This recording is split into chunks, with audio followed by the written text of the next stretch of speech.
Hello friends, good morning. स्वागत है आप सबका सुकृपा क्लासेज पर। दोस्तों, इस वीडियो में हम लोग यूपी पुलिस कांस्टेबल एग्जाम 2024 कैल शिफ्ट में पूछे जा सकने वाले most important GK GS miscellaneous current affairs व यूपी स्पेशल के प्रश्नों को सॉल्व करेंगे। दोस्तों, ये सारे क्वेश्चन हमारे आपके एग्जाम में पूछे जाने वाले प्रश्नों के सभी टॉपिक्स, प्रश्नों के लेवल व प्रश्नों के ट्रेंड्स, इसके अलावा दोस्तों आपके प्रीवियस ईयर एग्जाम्स के प्रश्नों को पूरी तरह से एनालाइज करके बनाया गया एक मोस्ट इंपॉर्टेंट वीडियो है। तो दोस्तों, आप लोगों ने कॉन्सेंट्रेट होकर सॉल्व करें। क्वेश्चंस कम सॉल्व होने पर पुनः प्रश्नों का रिवीजन करें, ताकि यूपी पुलिस कांस्टेबल एग्जाम 2024 में आप लोग GK GS miscellaneous current affairs व यूपी स्पेशल के टॉपिक से अच्छा स्कोर कर सकें।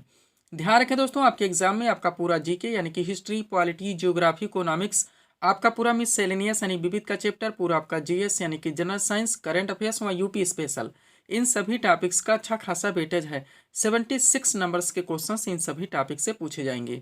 तो चलिए दोस्तों, क्वेश्चंस को हम लोग स्टार्ट करते हैं नेशनल एवं इंटरनेशनल करंट के टॉपिक से। क्वेश्चन है हमारा, पुलिस अनुसंधान व विकास ब्यूरो के नए महानिदेशक कौन बने हैं? रिसेंटली करंट से मोस्ट इंपॉर्टेंट क्वेश्चन है दोस्तों, बिल्कुल आपके ट्रेंड में है, आपके लेवल में है। क्वेश्चन है हमारा, पुलिस अनुसंधान व विकास ब्यूरो के नए महानिदेशक कौन बने हैं? करेक्ट आंसर होगा राजीव शर्मा। अब चूंकि दोस्तों करंट से हमारा क्वेश्चन आया हुआ है, तो इस टॉपिक से जितने भी क्वेश्चंस बनते हैं, अधिकांश प्रश्नों को हम लोग यहीं पे कवर करेंगे। यही हमारे प्रिपरेशन की स्ट्रेटजी है दोस्तों, कि जिस भी टॉपिक्स को हम लोग उठाएंगे, उस टॉपिक्स के अधिकांश प्रश्नों को पूरे एक्स्ट्रा फैक्ट के साथ वहीं पे कवर करेंगे। ध्यान दीजिएगा दोस्तों, आप लोग सारे क्वेश्चन सिलेक्टेड रखे गए हैं। पहला क्वेश्चन है हमारा, केंद्रीय माध्यमिक शिक्षा बोर्ड यानी कि सीबीएसई के नए अध्यक्ष कौन बने हैं? करेक्ट आंसर होगा राहुल सिंह। दोस्तों, आपके हर टॉपिक से यहाँ पे सुपर क्वेश्चंस लगाए गए हैं, आप लोग सभी प्रश्नों को पूरी तरह से रिवाइज जरूर करेंगे। आगे बढ़िएगा। क्वेश्चन है हमारा, भारतीय स्टेट बैंक यानी कि एसबीआई के नए अध्यक्ष कौन बने हैं? करेक्ट आंसर होगा चल्ला श्रीनिवासनु शेट्टी। नेक्स्ट, प्रवर्तन निदेशालय ईडी आप लोग नाम सुने ही हैं, के निदेशक के रूप में किसे नियुक्त किया गया है? तो राहुल नवीन को। अगला क्वेश्चन है हमारा, जून 2024 में किसे भारत का नया सेना प्रमुख नियुक्त किया गया है? तो उपेंद्र द्विवेदी को। आगे बढ़िएगा। क्वेश्चन है दोस्तों, राष्ट्रीय चिकित्सा आयोग यानी कि एनएमसी का अध्यक्ष किसे नियुक्त किया गया है? तो करेक्ट आंसर होगा वीएन गंगाधर को। अगला है, अगस्त 2024 में किसे नए कैबिनेट सचिव के रूप में नियुक्त किया गया है? करेक्ट आंसर होगा टीबी सोमनाथन को। नेक्स्ट, असम राइफल्स के नए महानिदेशक के रूप में किसे नियुक्त किया गया है? विकास लखेड़ा को। और भारत के राष्ट्रपति के सचिव के रूप में किसे नियुक्त किया गया है? करेक्ट आंसर होगा दीप्ति उमाशंकर को। आपके दोस्तों पाठ्यक्रम में जो टॉपिक है राष्ट्रीय अंतर्राष्ट्रीय महत्व की समसामयिक घटनाएं, उस टॉपिक को हम लोग अभी कंप्लीट कर रहे हैं। बहुत सारे टॉपिक्स दोस्तों हम लोग एक ही वीडियोस में पूरी तरह से कवर करेंगे। अगला क्वेश्चन देखिएगा। क्वेश्चन है हमारा, राष्ट्रीय जांच एजेंसी यानी कि एनआईए के नए महानिदेशक कौन बने हैं? करेक्ट आंसर होगा सदानंद वसंत दाते। एक क्वेश्चन दोस्तों सुपर हो सकते हैं, अपडेटेड क्वेश्चन है बिल्कुल करंट के। आगे बढ़िएगा। क्वेश्चन है, जून 2024 में किसे राज्यसभा में सदन का नया नेता नियुक्त किया गया है? करेक्ट आंसर होगा जेपी नड्डा को। अगला है, राष्ट्रीय परीक्षण एजेंसी एनटीए आप लोग नाम सुने होंगे, नेशनल टेस्टिंग एजेंसी का, जो कि बहुत सारे एग्जाम्स को कंडक्ट करवाती है। पूछा जा रहा है कि वर्तमान अध्यक्ष कौन है? तो प्रदीप कुमार जोशी हैं। और भारतीय दूरसंचार नियामक प्राधिकरण यानी कि ट्राई के नए अध्यक्ष कौन बने हैं? करेक्ट आंसर होगा अनिल कुमार लाहौटी। सभी क्वेश्चंस को आप लोग पूरी तरह से प्रिपेयर रखेंगे। आगे बढ़िएगा। अगला क्वेश्चन है, भारत के नए नौसेना प्रमुख के रूप में किसे नियुक्त किया गया है? करेक्ट आंसर होगा दिनेश कुमार त्रिपाठी को। नेक्स्ट, लोकपाल के नए अध्यक्ष कौन बने हैं? करेक्ट आंसर होगा अजय माणिकराव खानविलकर। अगला क्वेश्चन है आपका, सूरत डायमंड बोर्स का नया अध्यक्ष किससे नियुक्त किया गया है? करेक्ट आंसर होगा गोवन ढोलकिया को। वह राष्ट्रीय अनुसूचित जाति आयोग यानी कि एनसीएससी के वर्तमान अध्यक्ष कौन है दोस्तों? तो किशोर मकवाना है। आगे बढ़िएगा। क्वेश्चन है हमारा, भारत में के वर्तमान मुख्य चुनाव आयुक्त कौन बने हैं? तो राजीव कुमार हैं, सभी लोग जानते होंगे। वह भारत के वर्तमान उप चुनाव आयुक्त कौन बने? अजय भादु। ये भी आप लोग अपडेट रखेंगे। नेक्स्ट, जुलाई 2024 में झारखंड के 13वें मुख्यमंत्री कौन बने? हेमंत सोरेन हैं। और किसे अतिरिक्त राष्ट्रीय सुरक्षा सलाहकार यानी कि दोस्तों जो डिप्टी एनएसए नियुक्त किए गए हैं? तो राजेंद्र खन्ना है। आगे बढ़िएगा। नेक्स्ट क्वेश्चन है आपका, किसे प्रधानमंत्री के प्रधान सचिव के रूप में नियुक्त किया गया है? करेक्ट आंसर होगा पीके मिश्रा को। अगला, वर्ष 2024 में भारत के नए नौसेना प्रमुख कौन बने हैं? तो दिनेश कुमार त्रिपाठी हैं। अगला, 50वें G7 शिखर सम्मेलन 2024 कहाँ आयोजित किया गया? तो फसानो इटली में। फसानो दोस्तों आप एग्जैक्ट लोकेशन भी ध्यान रखिए, अगर ऑप्शन में यही है तो आपके क्वेश्चन मिस ना हो। नेक्स्ट, भारत के नए नवीन एवं नवीकरणीय ऊर्जा मंत्री कौन बने हैं? तो प्रहलाद जोशी। ध्यान रखेंगे आप लोग। आगे बढ़ते हैं। अगला क्वेश्चन है दोस्तों हमारा, संसद सुरक्षा का प्रमुख किसे नियुक्त किया गया? करेक्ट आंसर होगा अनुराग अग्रवाल को। अगला, पाकिस्तान के 24वें प्रधानमंत्री कौन बने हैं? करेक्ट आंसर होगा शहबाज शरीफ। अगला है, थॉमस सुलियोक किस देश के नए राष्ट्रपति बने हैं? तो हंगरी को।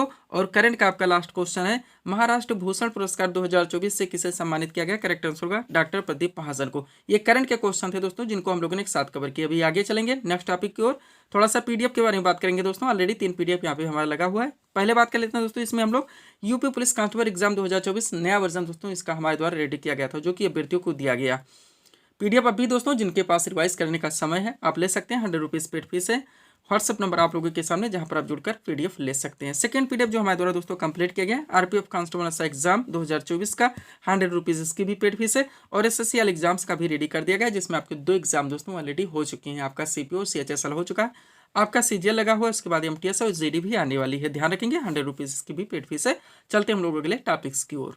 अगला क्वेश्चन दोस्तों हमारे सामने देखेंगे किस टॉपिक से है। क्वेश्चन रखा गया है, भारतीय संविधान में वर्णित समवर्ती सूची की प्रेरणा किस देश के संविधान से ली गई है? करेक्ट आंसर होगा ऑस्ट्रेलिया के संविधान से। कहां से क्वेश्चन है दोस्तों? हमारा टॉपिक का नाम है भारतीय संविधान के विदेशी स्रोत। डाकले कंटिन्यू क्वेश्चंस बनते हैं, आप लोग जानते हैं कि मूल अधिकार कहां से लिया गया है, मूल कर्तव्य कहां से लिया गया है, राज्य के नीति निर्देशक तत्व कहां से लिए गए, संघीय व्यवस्था कहां से ली गई, संसदीय प्रणाली कहां से लिया गया है, संविधान संशोधन की प्रक्रिया कहां से ली गई।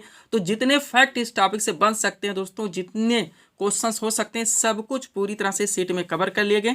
अगर इस सीट को आप लोग पूरी तरह से रिवाइज रखते हैं, इस टॉपिक से कोई भी क्वेश्चंस आपके एग्जाम में आते हैं, ना क्वेश्चन आपसे मिस होंगे और ना ही आपको एग्जाम में तुक्का लगाना पड़ेगा। तो चलिए इस टॉपिक को हम लोग पूरी तरह से कवर करना शुरू करते हैं। क्वेश्चन था हमारा, भारतीय संविधान में वर्णित समवर्ती सूची की प्रेरणा किस देश के संविधान से ली गई है? करेक्ट आंसर होगा ऑस्ट्रेलिया के संविधान से। अब देखिएगा, सबसे पहले ब्रिटेन के संविधान से। तो संसदीय शासन प्रणाली आपका मोस्ट इंपॉर्टेंट, विधि का शासन मोस्ट इंपॉर्टेंट, मंत्रिमंडलीय प्रणाली, एकल नागरिकता हजारों बार पूछा गया है, द्विसदनीय प्रणाली, विधायी प्रक्रिया और संसदीय विशेषाधिकार व परिमाधिकार उल्लेख, ये सारे दोस्तों उपबंध ब्रिटेन के संविधान से ले गए। पूरी तरह से आप रिवाइज रखेंगे। इसलिए दोस्तों हम अपने वीडियोस में कभी ऑप्शन नहीं लगाते। ऑप्शन से ये सारी चीजें आपकी कभी कंप्लीट नहीं हो सकती, केवल टाइम टेकिंग होगा, कंफ्यूजन होगा, आपके किसी मतलब का नहीं निकलेगा। आगे बढ़िएगा, अमेरिका के संविधान से देखेंगे दोस्तों, तो उद्देश्य का विचार मोस्ट इंपॉर्टेंट, न्यायिक पुनर्विलोकन मोस्ट इंपॉर्टेंट, इसलिए न्यायपालिका सबसे सशक्त है। न्यायपालिका की स्वतंत्रता, मूल अधिकार मोस्ट इंपॉर्टेंट रहेगा ही। उपराष्ट्रपति का पद, राष्ट्रपति पर महाभियोग और उच्चतम न्यायालय तथा उच्च न्यायालय के न्यायाधीशों को हटाए जाने के उपबंध, ये इतने प्रावधान दोस्तों अमेरिका के संविधान से लिए गए हैं। पूरी तरह से आप अपडेट रहेंगे। आगे बढ़िएगा, अगला आपका क्या दोस्तों, आयरलैंड के संविधान से देखेंगे तो नीति निर्देशक तत्व यानी डीपीएसपी आपका मोस्ट इंपॉर्टेंट रहेगा ही। इसके अलावा राष्ट्रपति की निर्वाचन पद्धति, राज्यसभा में कुछ सदस्यों का नामांकन, ये भी आप लोग ध्यान रखेंगे, मोस्ट इंपॉर्टेंट है। ये इतने प्रावधान दोस्तों आयरलैंड के संविधान से लिए गए हैं। कनाडा के संविधान से देखेंगे तो सशक्त केंद्र के साथ संघीय व्यवस्था, ये ध्यान रखेंगे। डाकले पूछा था संघीय व्यवस्था किस देश के संविधान से लिया गया है, तो दोस्तों कनाडा की। उसके बाद में राष्ट्रपति द्वारा राज्यपालों की नियुक्ति व उच्चतम न्यायालय का परामर्शी न्याय निर्णयन, अवशिष्ट शक्तियों का केंद्र में निहित होना, इत्यादि चीजें दोस्तों, यानी कि ये सारे उपबंध कनाडा के संविधान से लिए गए हैं। नेक्स्ट देखेंगे आप लोग ऑस्ट्रेलिया के संविधान से, तो संसद के दोनों सदनों की संयुक्त जो बैठक कराई जाती है, उद्देश्य का की भाषा, व्यापार वाणिज्य और समागम की स्वतंत्रता तथा समवर्ती सूची, आपका फेवरेट क्वेश्चन, ये सारे दोस्तों प्रावधान ऑस्ट्रेलिया के संविधान से लिए गए। जापान से केवल एक चीज ध्यान रखिए, विधि द्वारा स्थापित प्रक्रिया। आगे बढ़िए, अगला दोस्तों हम लोग दक्षिण अफ्रीका के संविधान से देखेंगे, तो संविधान संशोधन की व्यवस्था आपका मोस्ट नंबर रहेगा ही, आर्टिकल 368। इसके अलावा राज्यसभा के सदस्यों का निर्वाचन, ये चीजें दोस्तों दक्षिण अफ्रीका के संविधान से ली गई हैं। रूस यानी पूर्व सोवियत संघ के संविधान से देखेंगे तो मूल कर्तव्य आपका मोस्ट नंबर रहेगा ही। इसके अलावा प्रस्तावना में जो शब्द जोड़े गए हैं, सामाजिक, आर्थिक एवं राजनीतिक, ये शब्द भी दोस्तों रूस यानी कि पूर्व सोवियत संघ के संविधान से लिए गए। इतना आप लोगों को पूरी तरह से अपडेट रखने। बढ़ेंगे हम लोग अगले टॉपिक्स की ओर। अगला टॉपिक आपका क्या है दोस्तों, वित्त आयोग यानी कि फाइनेंस कमीशन का प्रावधान भारतीय संविधान के किस अनुच्छेद में वर्णित है? करेक्ट आंसर होगा अनुच्छेद 280 में। टॉपिक क्या है दोस्तों, भारतीय संविधान के महत्वपूर्ण अनुच्छेद एवं संबंधित प्रावधान। क्वेश्चन हो चुका है, आंसर हम लोग दे चुके हैं। मोस्ट इंपॉर्टेंट सीट दोस्तों आपके सामने, पॉलिटी यानी संविधान के जितने भी मोस्ट आर्टिकल से क्वेश्चंस बनते हैं, कंटिन्यू बनते हैं, रिपीट होते रहते हैं, A to Z सारी चीज़ें पूरी तरह से कवर की गई हैं। आप इस सीट को पूरी तरह से रिवाइज रखेंगे तो आर्टिकल से रिलेटेड दोस्तों कोई भी क्वेश्चंस आपके एग्जाम में आपसे कभी मिस नहीं होंगे। चलिए शुरू करते हैं।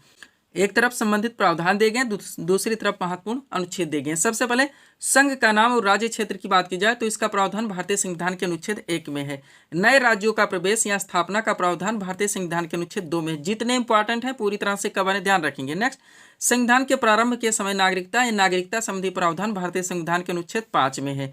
अगला विधि के समक्ष समानता का अधिकार। यहाँ से आपका दोस्तों फंडामेंटल राइट्स यानी मूल अधिकार चालू हो जाता है। ये विधि के समक्ष समानता का अधिकार का प्रावधान भारतीय संविधान के अनुच्छेद 14 में है। आगे बढ़िएगा। धर्म, मूल वंश, जाति, लिंग या जन्मस्थान के आधार पर विभेद का परिच्छेद दोस्तों अनुच्छेद 15 में है। वह लोक नियोजन के विषयों में अवसर की समानता या आप कह सकते हैं सरकारी पद प्राप्ति के समान अवसर का प्रावधान भारतीय संविधान के अनुच्छेद 16 में है। सब कुछ पूरी तरह से आप कवर रखेंगे, सब आपके पीडीएफ में पूरी तरह से मेंशन है। अगला दोस्तों अस्पृश्यता का अंत, मोस्ट इंपॉर्टेंट हाईलाइटेड है। इसका प्रावधान भारतीय संविधान के अनुच्छेद 17 में है। उपाधियों का अंत भारतीय संविधान के अनुच्छेद 18 में है। विचार एवं अभिव्यक्ति की स्वतंत्रता का प्रावधान भारतीय संविधान के अनुच्छेद 19 में है। और अपराधों के लिए दोष सिद्धि के संबंध में संरक्षण का प्रावधान भारतीय संविधान के अनुच्छेद 20 में है। प्राण और दैहिक स्वतंत्रता की संरक्षण की बात की जाए दोस्तों तो इसका प्रावधान 21 में है। और मोस्ट इंपॉर्टेंट 6 से 14 वर्ष तक के सभी बच्चों को निःशुल्क और अनिवार्य शिक्षा का अधिकार का प्रावधान भारतीय संविधान के अनुच्छेद 21 का में है। मोस्ट इंपॉर्टेंट रहेगा आपका। अल्पसंख्यक वर्गों के हितों के संरक्षण का प्रावधान भारतीय संविधान के अनुच्छेद 29 में है। और संवैधानिक उपचारों का अधिकार का प्रावधान भारतीय संविधान के अनुच्छेद 32 में है। जितने फैक्ट, जितने टॉपिक आपको करवाए जाते हैं, आप पूरी तरह से दोस्तों प्रिपेयर रहें। आगे बढ़िएगा। समान न्याय तथा निःशुल्क विधिक सहायता डाकले पूछाता है भारतीय संविधान के किस अनुच्छेद में वर्णित है तो अनुच्छेद 39 का में। ग्राम पंचायत की स्थापना का प्रावधान भारतीय संविधान के अनुच्छेद 40 में आता है। नेक्स्ट, नागरिकों के लिए एक समान सिविल संहिता यानी यूसीसी यूनिफॉर्म सिविल कोड जो कि करंट का भी मुद्दा बना हुआ है, आर्टिकल 44 में है। पर्यावरण का संरक्षण और संवर्धन एवं वन तथा वन्य जीवों की रक्षा का प्रावधान अनुच्छेद 48 का में है। कार्यपालिका से न्यायपालिका के पृथककरण का प्रावधान अनुच्छेद 50 में है। और अंतर्राष्ट्रीय शांति और सुरक्षा की वृद्धि का प्रावधान अनुच्छेद 51 में है। मूल कर्तव्य की बात की जाए मोस्ट इंपॉर्टेंट 51 का में है। और भारत का राष्ट्रपति का दोस्तों निर्वाचन संबंधी प्रावधान अनुच्छेद 52 में है। आगे बढ़िएगा। थोड़े से और रह गए, जितने इंपॉर्टेंट हैं सब पूरी तरह से कवर हैं। अगला आपका क्या दोस्तों, राष्ट्रपति के निर्वाचन की पद्धति। राष्ट्रपति, भारत के राष्ट्रपति का निर्वाचन का आप आर्टिकल देख चुके हैं, कंफ्यूज नहीं होने हैं, 54 है। और राष्ट्रपति के निर्वाचन की जो पद्धति दोस्तों यानी एकल संक्रमणीय पदमत प्रणाली जो रखी गई वो आर्टिकल 55 में है। उपराष्ट्रपति का निर्वाचन अनुच्छेद 66 में आता है। राष्ट्रपति द्वारा क्षमादान यानी फैराडांस की शक्ति का प्रावधान भारतीय संविधान के अनुच्छेद 72 में है। राष्ट्रपति को सहायता और सलाह देने के लिए जो मंत्रिपरिषद की व्यवस्था की गई है उसका प्रावधान भारतीय संविधान के अनुच्छेद 74 में है। भारत का महानदी कभी नहीं भूलेंगे आप लोग, अटॉर्नी जनरल ऑफ इंडिया, जिसका प्रावधान अनुच्छेद 76 में है। संसद के गठन का प्रावधान अनुच्छेद 79 में है। धन विधेयक की परिभाषा का प्रावधान अनुच्छेद 110 में है। और वार्षिक वित्तीय विवरण जिसे हम लोग बजट के नाम से जानते हैं, इसका प्रावधान भारतीय संविधान के अनुच्छेद 112 में है। सब कुछ पूरी तरह से आपको कवर रखने हैं। आगे बढ़िएगा। उच्चतम न्यायालय की पुनर्वलोकन यानी रिव्यू की जो शक्ति से प्राप्त है, जिसके लिए दोस्तों न्यायपालिका सशक्त है, यह आर्टिकल 137 यानी 137 में है। भारत का नियंत्रक एवं महालेखा परीक्षक का प्रावधान भारतीय संविधान के अनुच्छेद 148 में है। राज्यपाल की नियुक्ति का प्रावधान अनुच्छेद 155 में है। राज्य का महाधिवक्ता भी ध्यान रखें यानी कि एडवोकेट जनरल ऑफ स्टेट, जिसका प्रावधान दोस्तों अनुच्छेद 165 में है। अंतर्राज्यीय परिषद के संबंध में उपबंध अनुच्छेद 263 में। वित्त आयोग यानी फाइनेंस कमीशन जो हमारा क्वेश्चन था अनुच्छेद 280 में है। वित्तीय आपातकाल घोषित करने का प्रावधान का अनुच्छेद दोस्तों 360 में। और लास्ट है आपका संसद को संविधान में संशोधन करने की शक्ति और प्रक्रिया जो कि आर्टिकल 368 में आता है। इतना आप लोगों को पूरी तरह से यहाँ पे कवर रखने ध्यान देंगे आप लोग। आगे बढ़ते हैं दोस्तों, थोड़ा सा पीडीएफ के बारे में बात करेंगे, बिना क्वेश्चन के चलेंगे। आरपीएफ कांस्टेबल एसआई पूरी तरह से रेडी है। आपका यूपी पुलिस कांस्टेबल रेडी किया ही गया था, नया वर्जन। एसएससी आल बहुत सारे एग्जाम्स लगे एसएससी में, आप जानते हैं। और साइंस का स्पेशल पीडीएफ भी हमारे द्वारा रेडी किया गया है। चलते हैं अगले क्वेश्चन की ओर। क्वेश्चन है आपका, आयरलैंड की राजधानी डबलिन किस नदी के तट पर स्थित है? करेक्ट आंसर होगा लीफे नदी के तट पर। आपका favourite topic, super topic, trending topic, विश्व के दोस्तों नदियों के तट पर बसे विश्व के प्रमुख शहर, ये आपका टॉपिक है। मोस्ट इंपोर्टेंट सीट आपके सामने, सब कुछ पूरी तरह से कवर है। कंटिन्यू आपके एग्जाम में क्वेश्चन पूछे जाते हैं, सब कुछ आपके पाठ्यक्रम में पूरी तरह से मेंशन है। तो चलिए इसको हम लोग कवर करते हैं। क्वेश्चन था हमारा, आयरलैंड की राजधानी डबलिन किस नदी के तट पर स्थित है? करेक्ट आंसर होगा लीफे नदी के तट पर। अब पहले दोस्तों नगरों के नाम है, फिर नदियों के नाम, फिर नगरों के नाम है, फिर नदियों के नाम। चलिए शुरू करते हैं। सबसे पहले दोस्तों लंदन की बात की जाए जो कि इंग्लैंड की राजधानी है, ये टेम्स नदी के तट पर है। बर्लिन दोस्तों जो कि जर्मनी की राजधानी स्प्री नदी के तट पर है। यहाँ पे हम आपको राजधानी भी क्लियर करवा रहे हैं, ये ध्यान दीजिएगा, इसलिए ऐसे मेंशन किए हैं हम। दोस्तों बेलग्रेड जो सर्बिया की राजधानी है दोस्तों डेन्यूब नदी के तट पर है। ऑस्ट्रिया की राजधानी वियना दोस्तों डेन्यूब नदी के तट पर ही स्थित है। पुर्तगाल की राजधानी लिस्बन है, टेगोस नदी के तट पर स्थित है। और आयरलैंड की राजधानी डबलिन है जो कि लीफे नदी के तट पर स्थित है। जर्मनी के दोस्तों शहर जो वान है ये राइन नदी के तट पर स्थित है। और चेक गणराज्य की राजधानी जो प्राग है ये विटावा नदी के तट पर स्थित है। सब कुछ पूरी तरह से आपको कवर रखने हैं। आगे बढ़िएगा। अगला आपका क्या दोस्तों, रोम जो कि इटली की राजधानी है, टाइबर नदी के तट पर स्थित है। फ्रांस की राजधानी पेरिस सीन नदी के तट पर स्थित है। हंगरी की राजधानी बुडापेस्ट दोस्तों डेन्यूब नदी के तट पर स्थित है। स्पेन की राजधानी मैड्रिड दोस्तों मैंजनियर नदी के तट पर स्थित है। यूएसए की राजधानी क्या है? वाशिंगटन डीसी यानी कि वाशिंगटन डिस्ट्रिक्ट ऑफ कोलंबिया, जो कि पोटोमैक नदी के तट पर स्थित है। म्यांमार की राजधानी रंगून इरावदी नदी के तट पर स्थित है। ऑस्ट्रेलिया का एक दोस्तों शहर है पर्थ, जो कि स्वान नदी के तट पर स्थित है। जापान की राजधानी टोक्यो दोस्तों अराकान नदी के तट पर स्थित है। ऑस्ट्रेलिया का यह भी एक शहर है दोस्तों सिडनी, जो कि डार्लिंग नदी के तट पर स्थित है। और यूएसए का दोस्तों जो एक शहर है न्यूयॉर्क, जो कि हडसन नदी के तट पर स्थित है।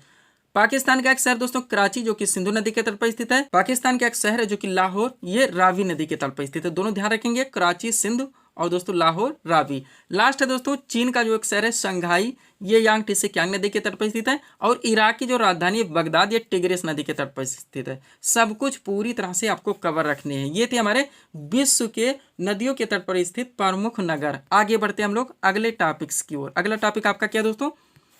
अहमदाबाद किस नदी के तट पर स्थित नगर है? करेक्ट आंसर होगा साबरमती। अब यही टॉपिक आपका इंडिया यानी दोस्तों हम लोग राष्ट्रीय लेवल पे देखेंगे, जो भारत के प्रमुख नदी दोस्तों शहर है वो किस नदी के तट पर स्थित है, ताकि दोनों टॉपिक के साथ हम चाहते हैं आपका क्लियर हो जाए।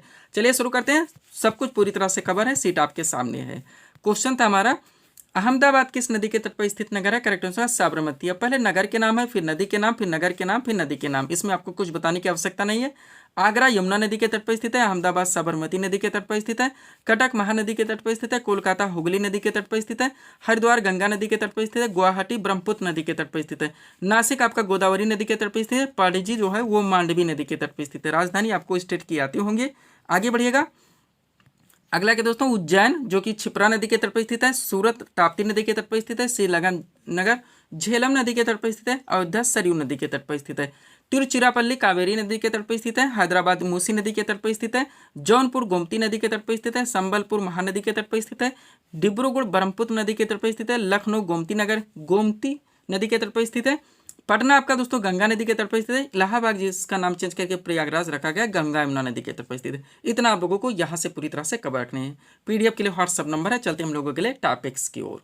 अगला क्वेश्चन दोस्तों आपका किस टॉपिक से देखेंगे हम लोग। क्वेश्चन रखा गया है, लाख बहोसी पश्चिम बिहार राज्य के किस जिले में स्थित है? करेक्ट आंसर कन्नौज में। क्वेश्चन कहाँ से दोस्तों? यूपी स्पेशल का जो हमारा स्टैटिक जीके का टॉपिक है, क्वेश्चन वहां से आया हुआ है। मोस्ट इंपोर्टेंट सीट आपके सामने है, ए टू जेड बहुत सारे क्वेश्चन दोस्तों आपके एक साथ कवर होने वाले हैं यूपी स्पेशल से। कॉन्सेंट्रेट होकर आप लोग सभी प्रश्नों को पूरी तरह से अपडेट करेंगे। चलिए शुरू करते हैं, सीट अपने सामने करते हैं। क्वेश्चन नंबर 1 है हमारा,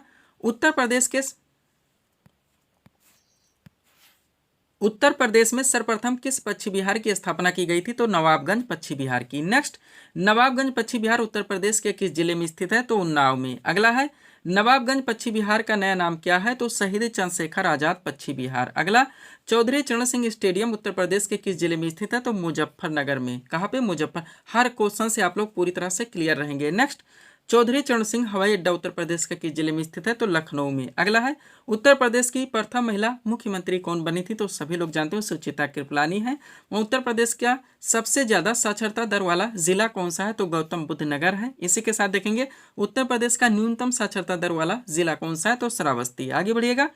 क्वेश्चन आपका, उत्तर प्रदेश में यूरेनियम किस जिले में पाया जाता है? तो ललितपुर में। फेवरेट क्वेश्चन है, हाईलाइटेड है। नेक्स्ट, उत्तर प्रदेश में परमाणु विद्युत केंद्र कहाँ स्थित है? तो नरौरा में। अगला देखिएगा, आगरा लखनऊ एक्सप्रेसवे की लंबाई कितनी है? तो 302 किलोमीटर।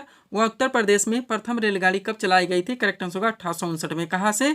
तो प्रयागराज से कानपुर तक। नेक्स्ट, थोड़ा सा सीट अपने सामने करते हैं। अगला क्वेश्चन हमारा क्या है, भारतवर्ष में प्रथम कृषि विश्वविद्यालय की स्थापना कहाँ की गई थी? तो पंतनगर में। थोड़ा सा नोट देखिए दोस्तों, भारत का पहला कृषि विश्वविद्यालय 1960 में पंतनगर में स्थापित किया गया था, जिसका नाम गोविंद वल्लभ पंत कृषि विश्वविद्यालय है। आगे बढ़िएगा। क्वेश्चन है, उत्तर प्रदेश कृषि अनुसंधान परिषद कहाँ पर स्थित है? तो लखनऊ में। व केंद्रीय औषधि अनुसंधान संस्थान कहाँ पर स्थित है? तो भी लखनऊ में। अगला क्वेश्चन है, आंवले का सर्वाधिक उत्पादन राज्य के किस जिले में किया था? तो सभी लोग जानते होंगे प्रतापगढ़ में। नेक्स्ट, उत्तर प्रदेश के किन जिलों में लाल मृदा पाई जाती है? तो मिर्जापुर और सोनभद्र में। नेक्स्ट, उत्तर प्रदेश का सबसे छोटा पश्चिम बिहार कौन सा है? तो पटना पश्चिम बिहार है। वह पटना पश्चिम बिहार राज्य के किस जिले में स्थित है? तो एटा में। आगे बढ़िएगा। क्वेश्चन है आपका, लाख बहोसी पश्चिम बिहार राज्य के किस जिले में स्थित है? तो कन्नौज में। और बखीरा पश्चिम बिहार राज्य के किस जिले में स्थित है? तो संत कबीर नगर में। नेक्स्ट, उत्तर प्रदेश का पूर्व से पश्चिम तक विस्तार कितना है? 650 किलोमीटर। नेक्स्ट, उत्तर प्रदेश का उत्तर से दक्षिण तक विस्तार कितना है? तो 240 किलोमीटर। अगला, वर्तमान में उत्तर प्रदेश का क्षेत्रफल कितना है? तो आप लोग जानते होंगे 2,40,928 वर्ग किलोमीटर। आगे बढ़ते हैं हम लोग। अगला क्वेश्चन क्या दोस्तों हमारा यूपी स्पेशल के स्टैटिक जीके से क्वेश्चन है, उत्तर प्रदेश का कौन सा नगर सुहाग नगरी कहलाता है? तो फिरोजाबाद है। नेक्स्ट, इत्र नगरी के नाम से उत्तर प्रदेश का कौन सा जिला जाना जाता है? तो कन्नौज आप लोग जानते होंगे। नेक्स्ट, उत्तर प्रदेश में भारत कला भवन कहाँ पर स्थित है? वाराणसी में। नेक्स्ट, बटेश्वर मेला राज्य के किस जिले में आयोजित किया जाता है? तो आगरा में। नेक्स्ट, 16 कुल उत्सव राज्य के किस जिले में आयोजित किया जाता है? आगरा में। और भारतीय चारागाह एवं अनुसंधान संस्थान कहाँ पर स्थित है? झांसी में। नेक्स्ट, उत्तर प्रदेश की आर्थिक राजधानी किसे कहा जाता है? कानपुर को। नेक्स्ट, उत्तर प्रदेश की न्यायिक राजधानी किसे कहा जाता है? प्रयागराज को। अगला, उत्तर प्रदेश की विधायी राजधानी किसे कहा जाता है? तो लखनऊ को। और उत्तर प्रदेश की न्यायिक खंडपीठ किसे कहा जाता है? तो भी लखनऊ को। आगे बढ़िएगा। आगरा शहर की स्थापना किसने की थी? सिकंदर लोदी ने। नेक्स्ट, उत्तर प्रदेश का सबसे बड़ा आलू उत्पादक जिला तो फर्रुखाबाद है। और दुधवा नेशनल पार्क राज्य के किस जिले में स्थित है? तो लखीमपुर खीरी में। सब कुछ पूरी तरह से आपको अपडेट रखनी है। ये दोस्तों आपका मैराथन वीडियो हो रहा है। आगे बढ़िएगा। क्वेश्चन है, उत्तर प्रदेश में गढ़ का मेला कहाँ पर लगता है? हापुड़ में। नेक्स्ट, इलाहाबाद उच्च न्यायालय के पहले मुख्य न्यायाधीश थे तो शाह मोहम्मद सुलेमानी थे। नेक्स्ट, उत्तर प्रदेश की प्रमुख वाणिज्य फसल है वो गन्ना है। शाकुंभरी देवी मेला राज्य के किस जिले में लगता है? सहारनपुर में। नेक्स्ट, गोविंद सागर परियोजना को और किस नाम से जाना था? तो रिहंदबाद परियोजना के नाम से। वह उत्तर प्रदेश राज्य में उच्च शिक्षा निदेशालय कहाँ पर स्थित है? तो प्रयागराज में। नेक्स्ट, उत्तर प्रदेश में किसान भाई योजना कब लागू की गई थी? 1992 में। अगला है, केंद्रीय बकरी अनुसंधान संस्थान सुपर क्वेश्चन रहता है कहाँ पर स्थित है? मथुरा में। नेक्स्ट, उत्तर प्रदेश में साबुन बनाने का प्रमुख केंद्र कौन सा है? तो कानपुर है। पीतल नगरी के नाम से कौन सा जिला जाना जाता है? तो मुरादाबाद। उत्तर प्रदेश में कौन सी मिट्टी सर्वाधिक पाई जाती है? तो जलोढ़ मिट्टी। अगला, उत्तर प्रदेश का प्रमुख लोकगीत कौन सा है? बिरहा है।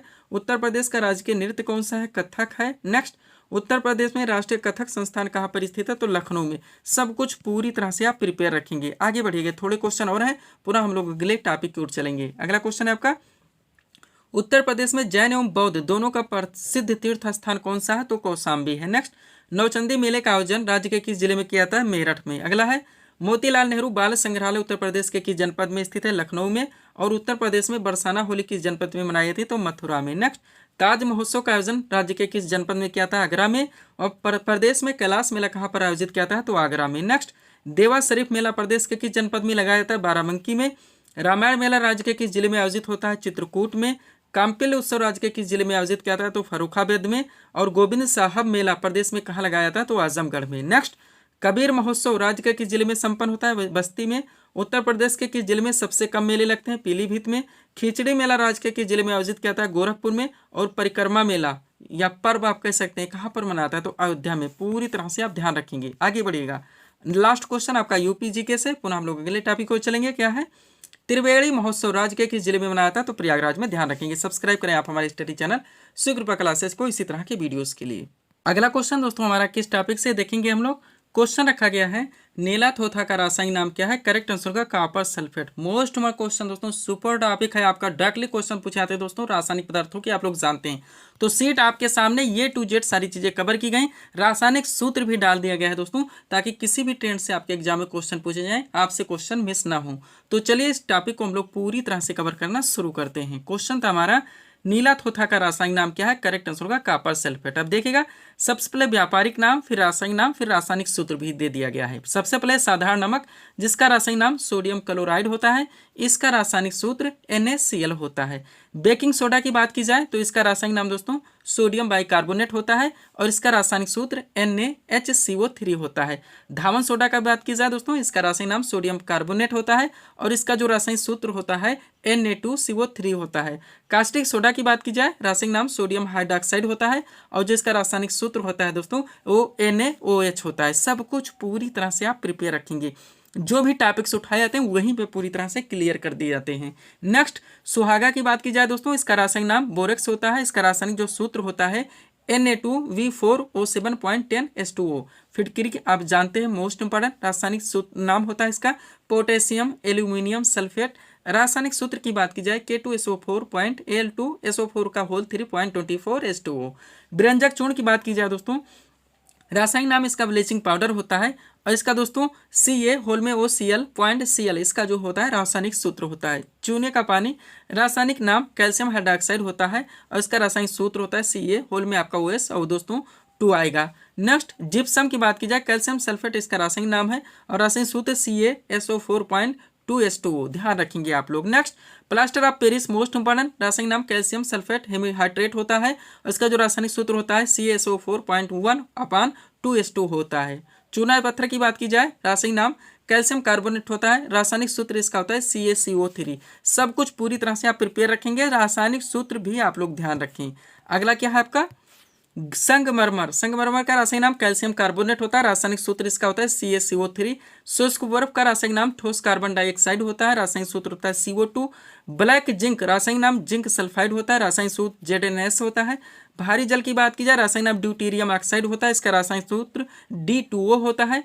एल्कोहल की बात की जाए दोस्तों, रासायनिक नाम इथाइल एल्कोहल होता है और जो रासायनिक सूत्र होता है C2H5OH होता है। नेक्स्ट यूरिया की बात की जाए, रासायनिक नाम कार्बामाइड होता है, इसका जो रासायनिक सूत्र होता है NH2CONH2 होता है। नीला थोथा की बात की जाए, रासायनिक नाम कॉपर सल्फेट होता है, रासायनिक सूत्र इसका CuSO4 होता है। फिनाल की बात करें दोस्तों, रासायनिक नाम इसका हाइड्रोक्सी बेंजीन होता है, जो रासायनिक सूत्र होता है C6H5O6 होता है। पूरी तरह से आप ध्यान रखेंगे। PDF के लिए दोस्तों ये हमारा व्हाट्सअप नंबर है। चलेंगे हम लोग अगले टॉपिक्स की ओर। अगला क्वेश्चन दोस्तों हमारा किस टॉपिक से देखेंगे हम लोग। क्वेश्चन रखा गया है 1857 ईस्वी के विद्रोह का नेतृत्व लखनऊ से किसने किया था। करेक्ट आंसर होगा बेगम हजरत महल ने। क्वेश्चन कहाँ से आ गया दोस्तों, 1857 की जो क्रांति थी, आप जानते हैं सुपर क्वेश्चन हैं यहाँ से निकलते हैं आपके एग्जाम के लिए। आपका सुपर टॉपिक है, बहुत सारे फैक्ट निकलते हैं, डायरेक्टली आपके एग्जाम में पूछाते हैं। सीट आपके सामने ये टू जेड सारी चीजें कवर की हैं, पूरी तरह से आप रिवाइज रखेंगे। चलिए शुरू करते हैं हम लोग। क्वेश्चन था हमारा 1857 ईस्वी के विद्रोह का नेतृत्व लखनऊ से किसने किया था। करेक्ट आंसर होगा बेगम हजरत महल ने। आप ये टू जेड आप लोग सभी पॉइंट को कवर करने का प्रयास करें। पहला पॉइंट है 29 मार्च 1857, जहां पे डेट मेंशन किया था, आप डेट ध्यान रखेंगे। को मंगल पांडे, आप जानते हैं इनका नाम इनके साथ जुड़ा हुआ है, नामक एक सैनिक ने बैरकपुर में गाय की चर्बी मिले कारतूसों को मुंह से काटने से स्पष्ट मना कर दिया। फलस्वरूप उन्हें गिरफ्तार कर 8 अप्रैल 1857 को फांसी दे दी गई। नेक्स्ट पॉइंट देखेंगे, मंगल पांडे का संबंध 34वीं नेटिव इन्फेंट्री NI से था, 34वीं बटालियन के सिपाही थे, डायरेक्टली पूछाता है। नेक्स्ट 10 मई 1857, ये बिल्कुल नहीं भूलेंगे आप लोग, कहाँ से, तो मेरठ से, यानी मेरठ की पैदल टुकड़ी 20 NI से 1857 ईस्वी की क्रांति की शुरुआत हुई थी। और 1857 ईस्वी की क्रांति के समय भारत के गवर्नर जनरल लॉर्ड कैनिंग थे, ध्यान रखेंगे आप लोग। आगे बढ़िएगा। अब जहां से इसमें दोस्तों डायरेक्टली क्वेश्चन बनते हैं उनको आप लोग पूरी तरह से कवर कीजिए। क्या है, 1857 ईस्वी की महान क्रांति के प्रमुख केंद्र और संबंधित नेतृत्व करता है। सबसे पहले दिल्ली की बात की जाए तो दिल्ली से 1857 ईस्वी के विद्रोह का नेतृत्व किसने किया था, बहादुर शाह जफर ने किया था, बख्त खान ने सैन्य नेतृत्व किया था। कानपुर से दोस्तों नाना साहब ने किया था और सैन्य नेतृत्व तात्या टोपे ने किया था। लखनऊ से बात की जाए तो बेगम हजरत महल ने किया था। झांसी से रानी लक्ष्मीबाई ने किया था। इलाहाबाद से लियाकत अली ने किया था। जगदीशपुर से कुंवर सिंह ने किया था। बरेली से खान बहादुर खान ने किया था। फैजाबाद से मौलवी अहमदुल्ला ने किया था। फतेहपुर से दोस्तों अजीमुल्ला ने किया था। इतना आप लोगों को पूरी तरह से प्रिपेयर रखने हैं। चलते हम लोग अगले टॉपिक्स की ओर। अगला क्वेश्चन हमारा क्या है दोस्तों, देखेंगे हम लोग। क्वेश्चन रखा गया है रामकृष्ण मिशन की स्थापना किसने की थी। करेक्ट आंसर होगा स्वामी विवेकानंद ने। सुपर क्वेश्चन है दोस्तों, आप जानते हैं स्टैटिक जीके का है, तो स्टैटिक जीके के जितने भी टॉपिक्स हैं दोस्तों, जहां जहां से आपके एग्जाम्स में क्वेश्चंस बने, चाहे हिस्ट्री के टॉपिक हो, पॉलिटी को, जियोग्राफी को, ना या मिसलेनियस विविध के, उनको जो मोस्ट क्वेश्चंस होते हैं आपके सभी वन एग्जाम्स में डायरेक्टली पूछे जाते हैं, रिपीट होते रहते हैं, उन प्रश्नों का यहाँ पे कलेक्शन किया गया। एक एक क्वेश्चन आपके एग्जाम के लिए सुपर हो सकते हैं। तो चलिए शुरू करते हैं। क्वेश्चन था हमारा रामकृष्ण मिशन की स्थापना किसने की थी। करेक्ट आंसर होगा स्वामी विवेकानंद ने। अब एक एक क्वेश्चन देखिए। पहला है इंडिया एसोसिएशन की स्थापना किसने की थी। सुरेंद्रनाथ बनर्जी ने। नेक्स्ट, भारत ने ओलंपिक में प्रथम बार कब भाग लिया था। 1990 में। अगला, भारत का कौन सा राज्य बांग्लादेश से तीन ओर से घिरा, तो त्रिपुरा है। और फीफा विश्व कप सबसे ज्यादा बार किसने जीता, तो ब्राजील ने। नेक्स्ट, मीराबाई चानू किस खेल से संबंधित है, भारोत्तोलन से। डूरंड कप किस खेल से संबंधित है, फुटबॉल से। राष्ट्रीय खेल दिवस की स्थिति कौन आता है, 29 अगस्त को।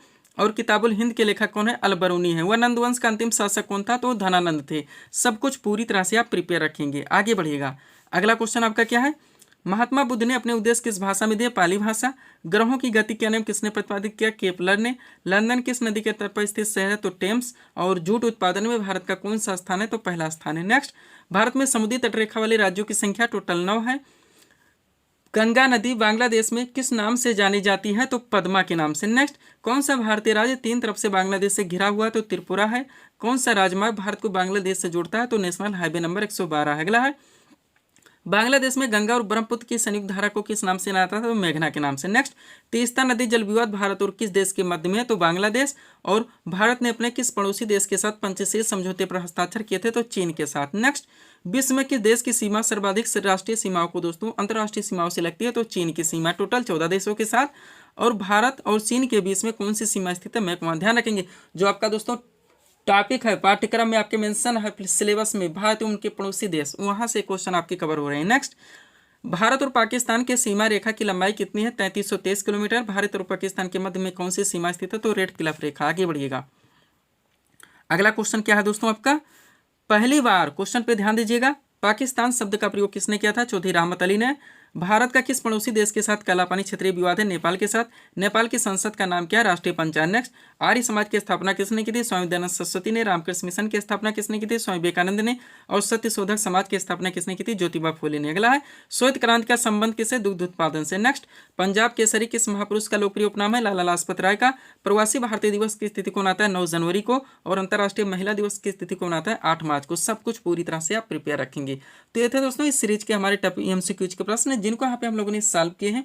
उम्मीद है दोस्तों आप सभी लोगों ने सॉल्व किए होंगे और देखे होंगे कि यहाँ से आपके कितने क्वेश्चन सही हो रहे हैं। तो दोस्तों इसी तरह के वीडियोस के लिए आप हमारे स्टडी चैनल स्वीकृपा क्लासेस से जुड़े हुए चैनल को सब्सक्राइब करें ताकि हमारे द्वारा दिए जाने वाले सभी वीडियोस आप क्रम से सबसे पहले देख सकें। तो मिलते हैं दोस्तों नेक्स्ट वीडियोस में। Thanks for watching.